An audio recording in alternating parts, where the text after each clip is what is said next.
요즘 10월이 있죠? 예, 10월이 지금 이제 중반에 접어들었습니다. 10월은 이제 우리 한민족, 한국 사람으로서는 정부에서 이제 우리가 문화의 달이라고 합니다. 문화의 달.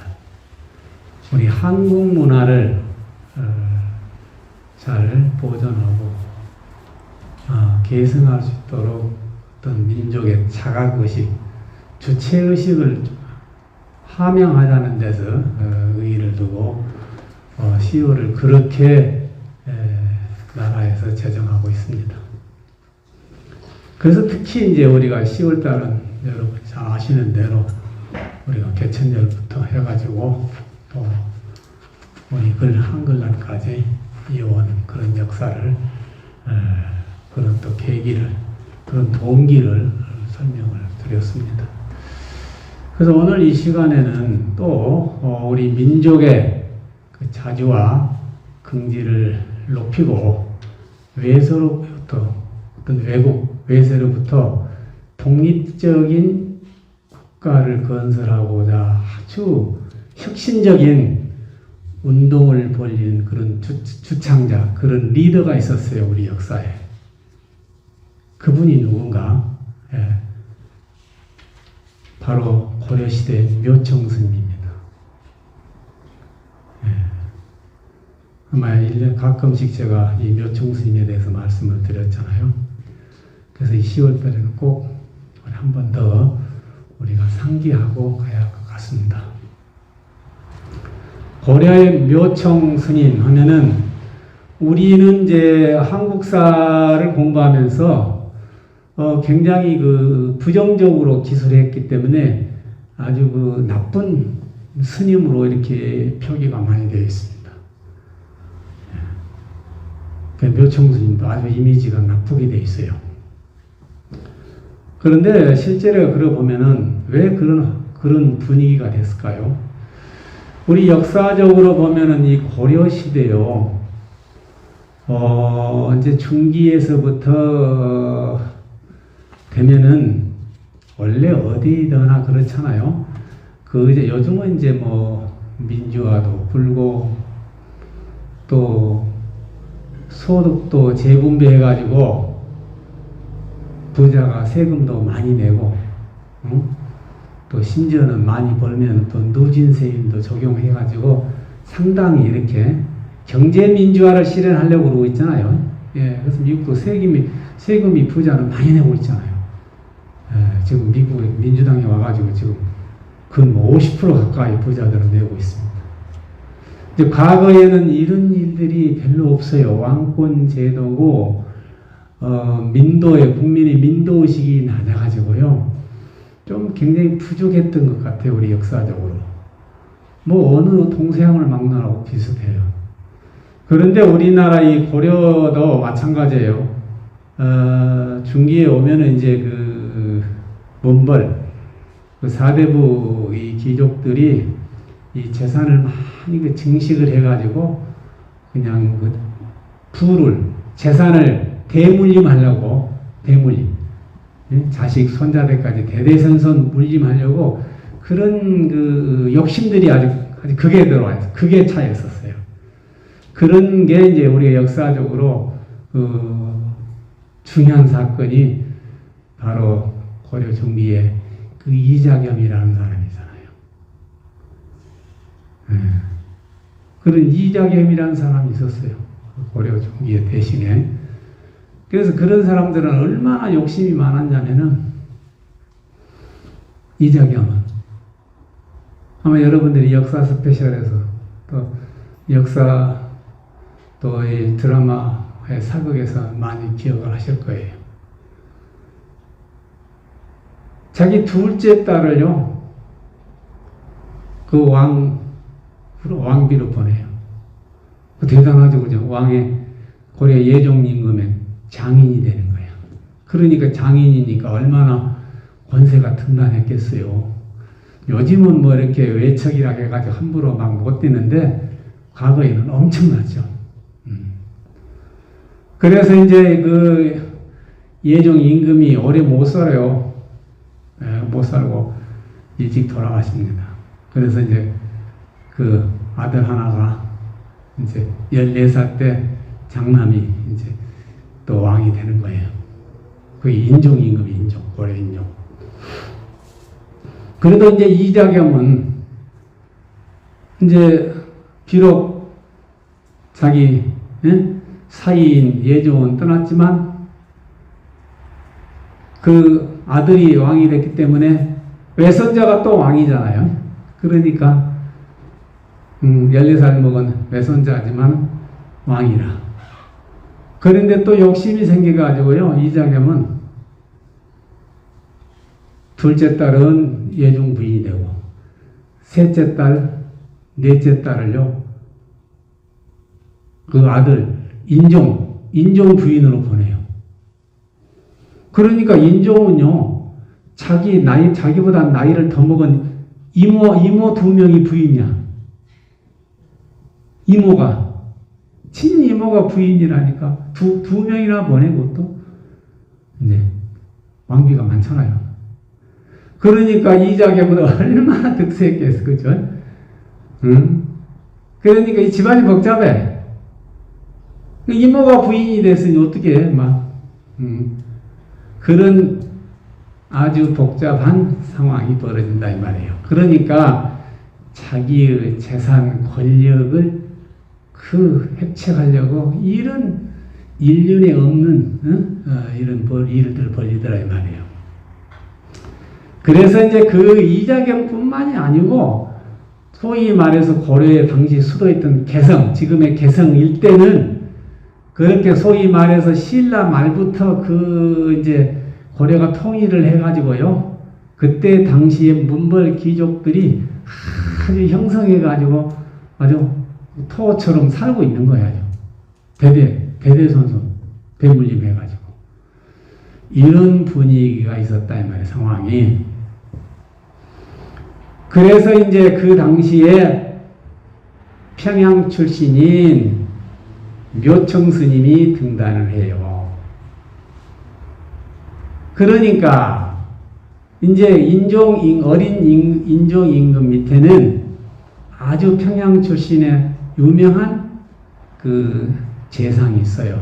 이름이 이제 정지상이란 아주 뛰어난 천재 학생이 이제 대신으로 장관으로 있는 거예요. 그분이 묘청 스님의 총명하고 학덕이 풍부하고 대단한 분이라고 인종 임금에게 청거를 하죠. 그래서 이제 인종 임금이 또 묘청 스님을 만나죠. 젊은 스님이. 그래서 뭐를 얘기하느냐? 임금님 보고 지금요 고려 수도가 지금 개성인데 이 개성은 이미 이제 썩을 대로 썩어가지고 안 된다고요. 그러니까 저 평양으로 옮깁시다. 평양. 수도를 초토하자는 거예요.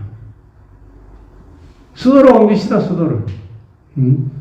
원래가 고려라는 나라가 뭐예요?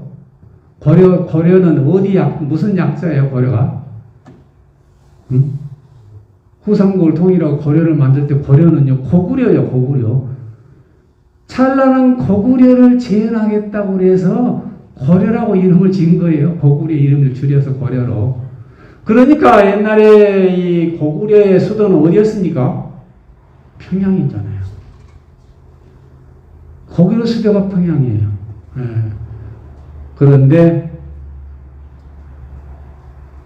다 이제 신라가 고구려 백제 다 망하고 삼국을 통일하고 나와서 이제 다 끝났고 해가지고 다시 고려가 들어올 때 태조 왕건은 개성에다가 이제 수도를 정하잖아요. 그러니까 이제 이 상황에서 안 되겠다. 개성에 너무 썩은 정치인들이 많으니까 수도를 옮기자는 거예요. 평양으로 더 북쪽으로 옮깁시다. 그래서 그 찬란한 고구려를 우리가 옛 땅을 찾고 이러자 이거예요. 그 운동이 유명한 평양 천도 운동이에요. 어려운 말로 그때는 서경이라고 해서 서경. 개성을 개경이라고 그러고요. 평양을 서경이라고 합니다. 지금 평양이에요. 평양. 평양으로 고려 수도를 옮기자는 운동을 벌인 분이에요. 그래서 이 고려가 좀 당당한 나라를 만들자. 맨날 그 사대부적으로 살아가지고, 중국에, 굽신거리고 살지 말고 당당한 나라를 만들자. 그래가지고 외교 역량도 좀 버리고 좀 굉장하게 나라 국권을 좀 세우자고 말이야. 그래서 묘청스님은 뭐를 생각했냐? 왜 우리는 고려는 왕이라고 그러는데, 중국 사람들은 황제라고 그래, 황제. 우리는 소국이라고 왕이라고 부르고, 고려 왕이고, 중국 사람들은 전부 다, 송나라는 다 황제라고 한다, 황제. 그러니까 묘청스님이 뭐라고 그랬냐? 평양으로 옮겨서 나라도 세우고, 임금님도 이제 우리도 고려도 황제로 칭합시다, 황제로. 그래서 당당한 외교를 벌이자는 거예요. 이렇게 해가지고 이제 특히 이제 묘청스님은 굉장히 풍수지리설에 능했어요. 풍수지리설에 굉장히, 그래서 평양은 아주 풍수에 좋다는 거예요. 대동강물이 흐르고 여러 측면에서 아주 뛰어난 거예요. 실제로 평양은 대단한 곳이에요. 그래서 북한의 수도가 평양으로 지금 있는 거예요. 개성이 아니고, 평양이. 풍수지리설로 굉장히 좋은 곳이래요. 그렇게 했는데, 그 개성에서 진을 치고 있던 그 사대부들이 가만히 놔두겠어요? 왜 우리가 그리 묘청스님에 흔들려가지고 그리 가냐 이거야. 안 되겠다. 우리는 고소하겠다 해가지고 그때 이제 평양 천도하는 파하고 개성을 지키겠다는 파들끼리 싸움이 벌어지는 거예요. 그게 한 2년 동안 엄청난 거죠. 그래서 인종임금이 묘청스님이 평양 천도 운동을 벌이고 많은, 요즘 말하면 이제 뭐 민주화 운동처럼 했겠죠. 정치 운동을 벌이는데 개성에서 누가 나옵니까? 그때 당시 진압작전의 총사령관이 김부식, 삼국사기를 지은 김부식 선생이야. 김부식 선생을 평양으로 보내가지고 묘청스님 전부 일대를 다 진압해가지고 전부 다 죽여버려. 그러니까 한 2년 만에 이제 전쟁이 끝나버렸어. 그러니까 평양으로 옮기려는 수도 천도 운동은 다 실패로 돌아가 버려요. 그 이후에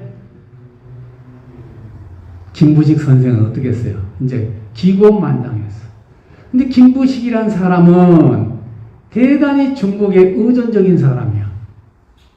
사대부적인 생각이 굉장히 많아. 우리가 왜 송나라한테, 큰 나라한테 대들려고 하냐. 그냥 빌붙어서 조금 비유 맞추고 이런 외교 잘하면 우리가 나라를 사는데 뭘 그렇게 그 위험이 많게끔 그 황제를 칭호해가지고 당당한 외교를 하려고 자꾸 그런 생각을 하냐 이거야. 그래서 김부식은 이미 유교에 물이 들어있었어요. 유교. 그때 당시에 이제 중국의 송나라에는 성리학이 굉장히 발달해요. 신유교, 유교 중에서도 새로운 유교예요. 그걸 성리학이라고 어려운 용어를 써요. 새로운 유교. 공자님이 만든 유교에서부터 좀 더 실용적으로 좀 더 이렇게 더 우리 인륜에 갖게끔 만든 조금 개정된 유교. 그걸 신유교라고 그래요. 새로운 유교. 그걸 성리학이라고 그러는데 거기에 김부식 선생이 물이 들어있었어. 그러니까 그 김부식 선생은 불교를 별로 좋아하지 않았어. 그러니까 묘청스님을 반대할 수밖에 없었던 거예요.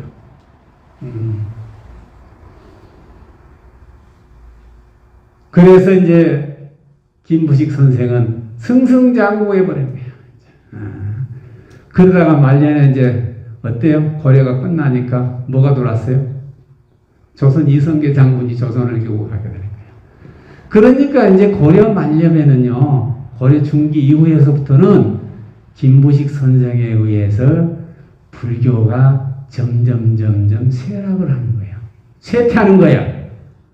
그 대신 유교를 정치 이념화하게끔 자꾸 올라가는 거예요. 그런 분위기에서 조선이 창업이 됩니다. 그러니까 조선 초기는 당연히 신진 유학생들이, 유교, 유생들에 의해서 조선이 창업이 되는 거잖아요.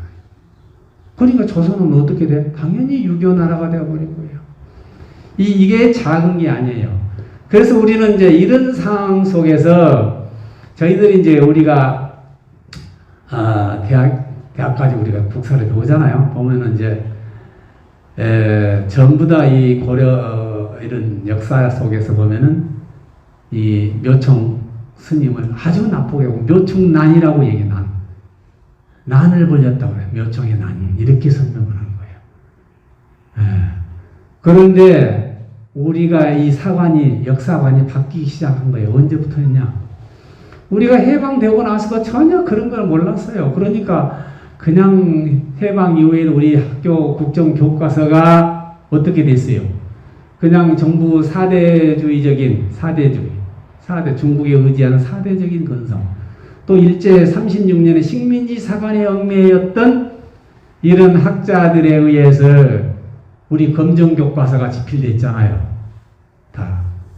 그러니까 당연히 아무 생각 없이 그냥 묘청은 난을 일으켜가지고 아주 한때 복잡하게 만들어. 이 정도만 기술해가지고 묘청 스님을 아주 나쁘게 만들었다 이 말이에요.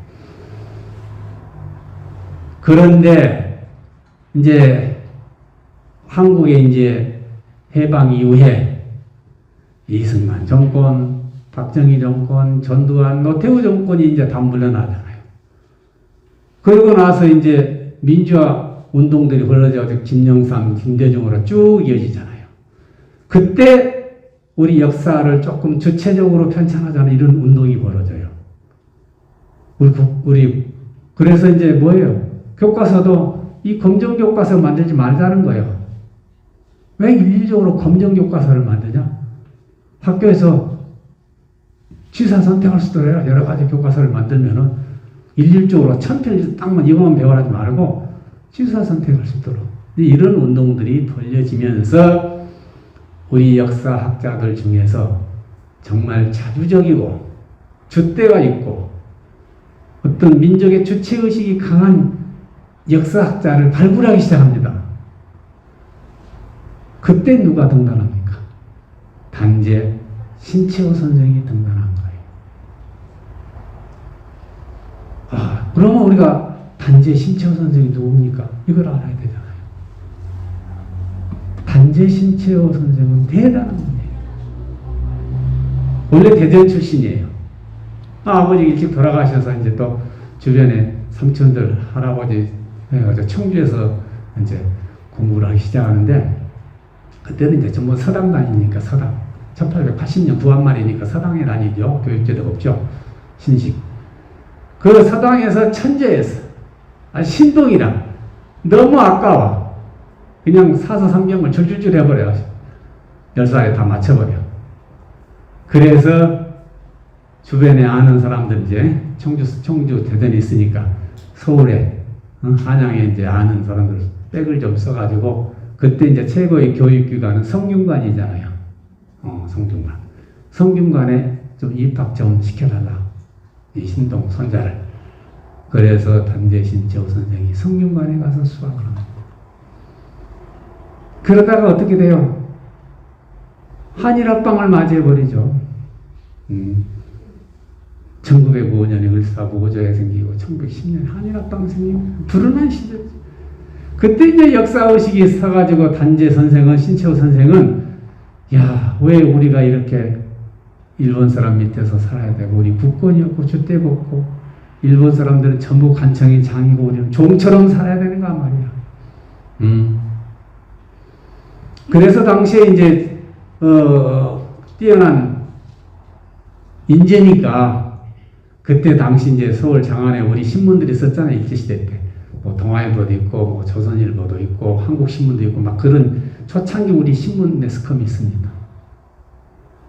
그런데 가서 이제 언론사 편집위원도 하고 뭐 주필도 하고 논설도 쓰면서 자꾸 우리 국민들에게 주체의식을 일깨우는 그런 운동을 많이 벌려요. 신문에다 글을 기고한 거죠. 그때 이분이 뭐를 발견했냐. 우리 역사 공부를 해야 되겠다는 거예요. 왜 우리가 이렇게 일본이 돌아야 되고 우리는 어떤 나라였는가요? 그래서 역사 공부를 단재 신채호 선생이 엄청나게 합니다.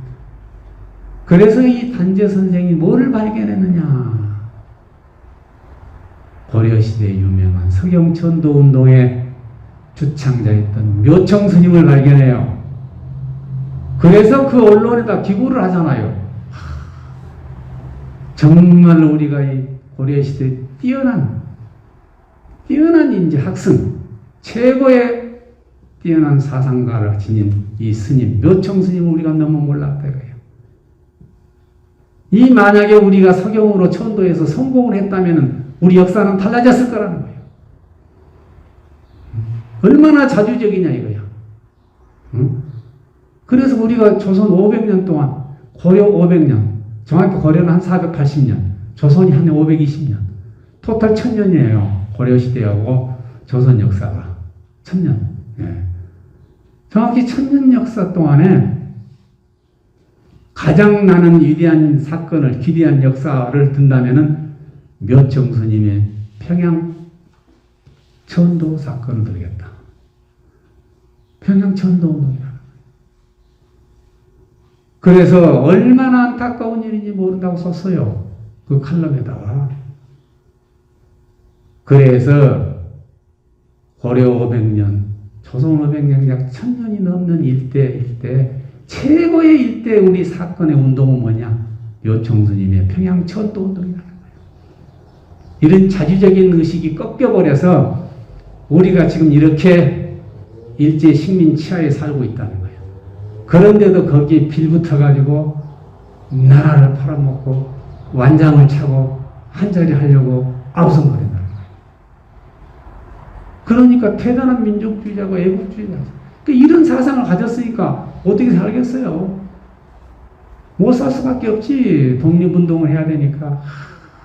낮에는 독립자금 내고 의식개치고 밤에는 또 하고 이러니까 뭐 이게 집안도 풍기박산 다 돼버리고 그러다 나중에 이제 또 임시상해 정부가 있는 중국으로 또 이제 망명 가서 거기서 또 독립운동. 그 중국에 가서 어떻게 했었다? 이 단재 선생이요. 독경에 가가지고 이제 불교를 공부해야 되겠다는 거예요. 묘청 스님이 이렇게 위대한데 도대체 불교 사상이 뭐냐 이거야. 난 어릴 때부터 사서삼경만 보고 성균관 출신인데 이게 어떻게 돼서 묘청 스님은 이런 사상이 나왔냐 이거야. 어떻게 자주적이냐 이거야. 내가 불교를 정식으로 공부해야 돼. 그래서 북경에 있으면서 한 2년 동안 불교를 제대로 공부하니까 절에 가서 수도를 해야 될 거 아니에요. 중국 절에 가서. 거사로 있으면 힘드니까 머리 길고 정식으로 그 큰 스님 제자 밑에 가서 행자 생활해가지고 2년 동안 살아요. 머리 깎고 승고 있고 계를 받고. 그래서 그냥 주경야도 하니까 불교를 보는 거예요. 그때 온각경에부터 해가지고 순응엄경 뭐 대승 기준이나 불교 전반적인 교리처럼 아주 천재니까 한 2년 동안의 불교 학습을 다 마치는 거예요. 그래서 이제 아주 독시장 불교 신자가 되니까 불교의 매료가 돼버려. 엄청나구나 불교 이 사상. 이거를 우리가 김부식 선생이 그냥 김부식이가 묘청 스님을 처벌해가지고 세상에 유교 나라를 만들어가지고 내가 불교를 몰랐고 난 분이에요. 이분이 단재 선생이에요. 그러니까 독립운동 하니까 결국 어떻게 했습니까? 지금의 저 만주일 때 대련이라고 할 때 대련. 대련 땅 있죠. 만주 땅에서. 꼬리처럼 돼 있는 대련이 있어요. 거기가 리순 감옥이라는데 거기서 10년 언더바타 거기서 돌아가셔요. 1936년에 나이 56살에 돌아가십니다. 그러니 뭐 자식들은 손이 다 꺾이고 없어요. 원래 그러잖아요. 독립군 자식들은 없어. 응? 그런 분이 단재 신채호 선생님이었다. 그러니까 우리가 단순하게 묘청 스님이 평양으로 천도했다, 묘청의 난으로 이렇게 평하면 안 된다는 거예요. 이거는 대단히 위대한 민족의 자주운동이고 사대주의가 아니라 우리는 당당한 자주국가 운동이라는 거예요. 또 하나의 서경천도운동은 뭐였냐? 결국은 유교와 불교의 싸움이었다. 불교와 유교를 새로운 유교가 올 거냐, 불교를 계속 지킬 거냐. 여기서 불교가 끝나버렸다는 거예요. 그리고 김부식이라는 보수적인 사람들, 중국의 사대부의적인 아부적인 사람과 보수파하고 진취적인 기상을 지닌 묘청스님이 다가 다 무너져 버려요. 그래서 조선 500년은 이렇게 무능한 나라가 되어버렸다. 무능한 나라가 되어 결국은 일본 놈 밑에서 이런 치하에 떨고 있다고 그런 칼럼을 쓴 거예요. 그게 이제 조선 상고사의 내용이 있어요. 그래서 조선 상고사는 단재 신채호 선생이 이제 틈나는 대로 칼럼을 써서 모아놓은 건 조선 상고사가 있습니다. 유명한 책입니다. 여러분 시간 나시면 조선 상고사 한번 보셔야 돼요. 이렇게 훌륭한 분이다 해요. 묘청 스님이. 그런데 그래서 근자에 이르러서 2000년 요즘에는 묘청 스님을 묘청의 난이라고 표현 안 합니다. 이제 다시 단재 신채호 선생님의 표현대로 서경천도 운동, 묘청 스님의 서경천도 운동이라고 이렇게 얘기해요. 근데 과거에 이제 학교 다닌 사람들은 묘청의 난 그래요. 여러분들은 다. 근데 묘청의 난이 아니야. 이거는 위대한 우리 민족의 자주적, 주권적인 주체의식을 함양한 위대한 운동이다 이거예요. 그래서 묘청 스님의 서경천도 운동 이렇게 이제 분류해야 돼요. 그래서 이 10월 문화의 달에 우리가 위대한 묘청 스님을 한번 생각해 보셔야 돼요. 예, 참 위대한 분들이라. 그래서 이 단재 신채호 선생님이나 이런 분들에 의해서 새롭게 우리가 조명한 역사예요. 그러니까 지금 이제 이런 상황에서 우리 한국이 신라 시대부터 삼국시대 불교가 돌아가지고 고려까지 잘 이끌다가 고려 말기부터 이제 설설 하다가 조선에 와서는 완전히 차단이 되어버려요. 불교가. 그 해방 와가지고는 어때요? 해방 이후 돼가지고는 물밀듯이 이제 또 미군정이 들어와가지고 이렇게 들어. 그래서 단재 신채호 선생은요, 대단한, 나는 가끔 단재 선생의 어록을 보면요, 야, 어떻게 사람이 태어나면 그렇게 왜곡적이고 뻔한 길이잖아요. 응?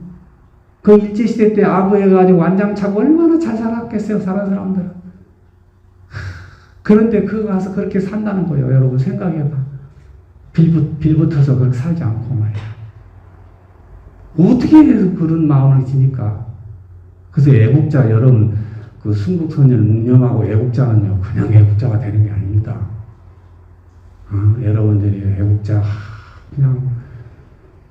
그냥 애국자가 아니에요. 그냥,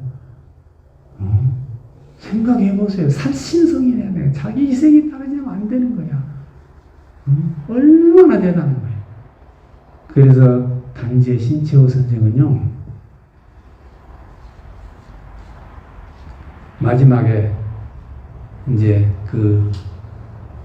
지금 만주일 때, 지금은 이제 중국 땅이지만 그 리슨 감옥에서 병사기 일보 직전이에요. 몇 달 전에 너무 몸이 나쁘니까 이제 병보석으로 풀어주려고 이제 누가 보증만 잘 쓰면 풀어주겠다는 거예요. 교도소에서. 집에 가서 죽으라 이거지, 너는 이제. 그래서 이제 워낙 똑똑한 인물이니까 중국에 있는 한국 사람들이 왔는데, 그놈 일제압작이라. 그 사람을 쳐다보고 네가 나를 보증 쓴다고 왔나? 나는 여기서 죽겠다. 그런 사람. 그 사람이 누구냐? 이름은 밝히지 않겠지만은 이승만 밑에 있는 사람이에요. 이승만 밑에 있는 사람. 단재 신채호 선생은 이승만을 엄청나게 했습니다. 이완용은 있는 나라를 팔아먹은 놈인데 이승만 대통령 보고 그때는 이승만 대통령이 안 됐잖아요. 뭐라고 했겠어요?